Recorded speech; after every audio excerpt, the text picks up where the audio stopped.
(45번) 보겠습니다. CNC 선반에서 증분지령 어드레스는 우리가 절대지령이 있고 상대지령 또는 증분지령이라고 합니다. 절대지령은 원점이 기준이에요. 원점을 기준으로 얼마만큼 떨어져 있냐를 이야기하는 거고, 상대 또는 증분지령은 현재 공구의 위치, 현재 위치가 어디 있냐에 따라서 위치를 말해주는 것이죠. 절대지령은 CNC 선반에서는 XZ 어드레스를 사용합니다. 상대지령은 UW 어드레스를 사용합니다. 그래서 X좌표에 대응되는 상대좌표가 바로 U고요. Z좌표에 대응되는 상대좌표가 W죠. 4번이 정답이 되겠습니다. 다음 47번. 가상의 날끝, 노우즈라고 하는 방향을 결정하는 요소. 노우즈라고 하면 이렇게 바이트가 있는데, 이 바이트의 끝이 이렇게 뾰족한 게 아니고 자세히 보면 끝이 이렇게 동굴려져 되어 있어요.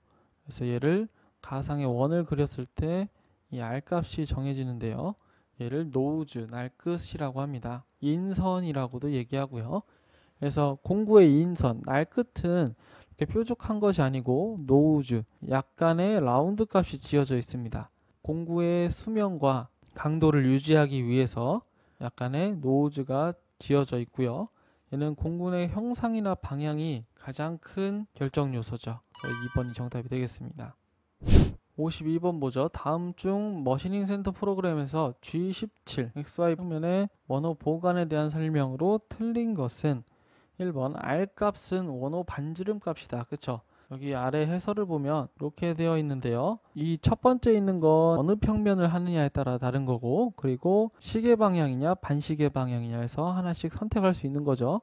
그리고 증분지령이냐 절대지령이냐, 절대지령 같은 경우는 G90을 쓰죠. 다음에 종착점, 원호가 끝나는 점 써주고, R값은 반지름 값을 써주면 됩니다. 그래서 1번은 맞고요. R값과 IZ 값은 함께 명령할 수 있다라고 했는데 함께 할 수가 없죠. 다른 줄에 있으니까.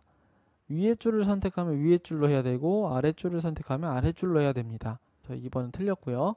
IJ 값이 0이라면 생략할 수 있다. 그렇죠. 생략할 수는 있습니다. I는 원호 시작점에서 중심점까지의 X축 벡터 값이다. 맞는 이야기죠. 그래서 정답은 2번이 되겠습니다. 53번 보겠습니다. 다음과 같은 선반 도면에서 지름 지정으로 시점의 위치 데이터로 옳은 것은, 도면을 보면 이쪽 방향이 Z 방향이죠. 그리고 위의 방향이 X 방향입니다. 근데 CNC 선반에서는 X 방향을 지름 값을 그대로 써줍니다. 이 말이 무슨 말이냐면, 우리가 좌표계 수학적으로 생각할 때는 원점에서 여기가 파이 40이라고 하면 여기 파이 40 이렇게 돼서 이런 회전체가 있는 거잖아요. 지름이 40인. 그러면 사실상 여기서부터 파란색 거리, 원점에서 위에까지 거리는 수학적으로 따져보면 20이 되죠. 뒤에 있는 X값이 20이라고 이렇게 쓰는 것이 아닙니다.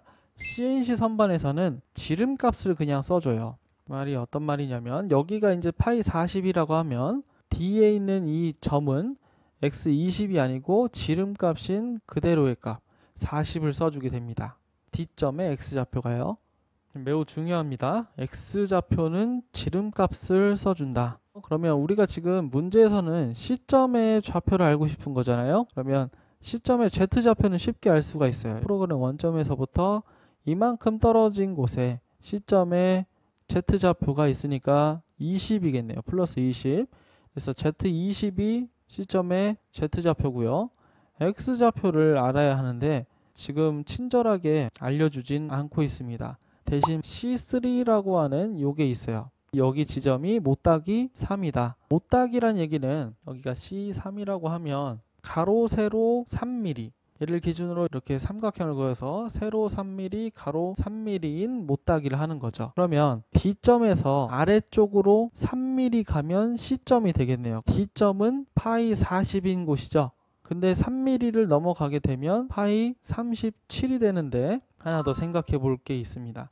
지금 우리가 회전체를 하고 있죠. 결국엔 C도 이렇게 원형일 거예요. 그럼 D점에서 3mm를 내려갔다고 하면 회전체니까 그 반대쪽도 3mm가 줄어들겠죠. 그러면 총 지름값은 반지름 3mm가 줄어들고 여기도 3mm가 줄어드니까 총 6mm가 줄어든 거와 같습니다.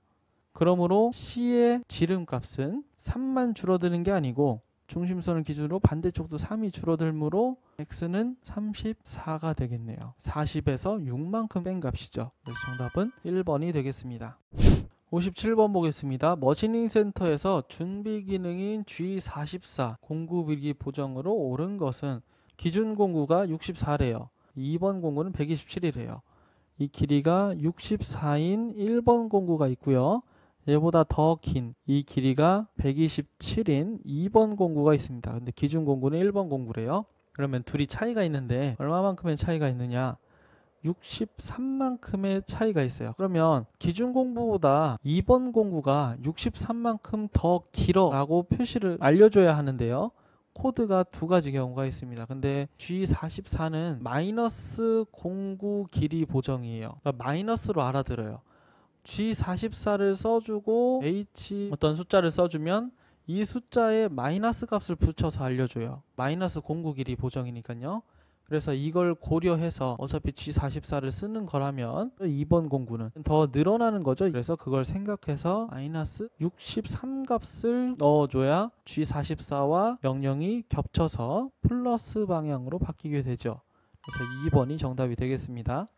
58번 보겠습니다. 다음 중 FMC에 관한 설명으로 틀린 것은 FMC라고 하면 플렉시블 매뉴팩처링 셀이라고 해서 FMX 생산 유연 시스템의 특징을 살린 가공 시스템을 이야기하고요. 그리고 생산 유연 시스템은 여러 가지 공작 기계가 놓인 상태에서 내가 필요한 공작 기계만 이렇게 가공을 할 수 있게 유연하게 다품종 소량 생산이 가능한 시스템 체계를 이야기합니다. 거기에서는 이제 머시닝 센터도 들어가겠고요. 오토 툴 체인저라고 해서 머시닝 센터에 들어가는 툴 체인저가 많은 공구를 끼울 수 있는 그런 부품이 필요하겠죠. 그리고 APC라고 해서 자동 펠릿 교환 장치, 공작물을 자동으로 교환할 수 있는 장치도 장착되어 있겠죠. 근데 여러 대의 CNC 공작 기계를 무인 운전하는 거하고는 관계가 없습니다. 그래서 4번이 정답이 되겠습니다. 59번 보죠. CNC 선반에서 G32 코드 나사 절삭 코드죠. 이 코드를 사용해서 피치가 1.5인 두 줄 나사를 가공할 때 이송값을 물어봤어요. 보통 이송값이라고 하면 나사의 리드 값을 사용합니다. 나사 가공에서는 이송 속도 값을 리드 값을 사용해요. 그래서 리드는 줄수 곱하기 피치죠. 근데 여기서 두 줄 나사라고 했으니까 2 곱하기 피치가 1.5니까 1.5를 해서 F는 3이 되겠네요. 3번이 정답이 되겠습니다. 60번 보겠습니다. CNC 선반 프로그램에서 같은 내용이고 공작물의 직경이 50mm일 때 주축의 회전수는 얼마인가? 회전수는 파이 D분의 1000V죠. 여기 V가 빠졌고요. 파이는 3.149, D는 선반에서 공작물의 지름이죠. 50 문제 나와 있습니다. 그리고 1000 곱하기 V값 G96 절삭 속도 일정 제어 S 150m/min으로 일정하게 제어하고 M03 주축을 정회전시켜라. 그래서 150입니다. 그래서 계산해 보면 약 954점 몇몇이 나오는데 반올림 올리면 955 정도로 볼 수 있겠네요. 이상으로 마치도록 하겠습니다. 감사합니다.